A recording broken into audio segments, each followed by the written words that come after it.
एकदां जेजून आपल्या शिसांक म्हणलें, तुज्या पेल्याचो मोग करतलोय आनी तुज्या दुस्मानाचो देवस दोत्तलोय अशें आदीं सांगलोलें तुमी आयकलां।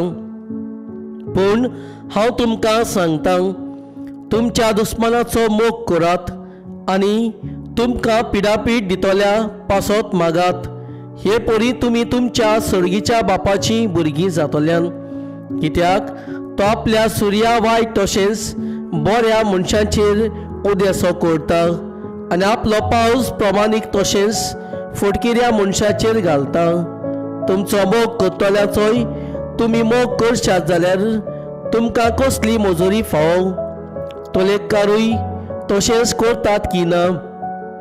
आनी तुमच्या भाव भयणाकूच तुमी सलाम करशात जाल्यार दुसऱ्या परस चड तुमी कितें करतात? ओन भावाटी लेगून अशें करतात की ना? म्हणटच जसो तुमचो सर्गीचो बाप सोपून तशीच तुमी सोपून जावंक जाय।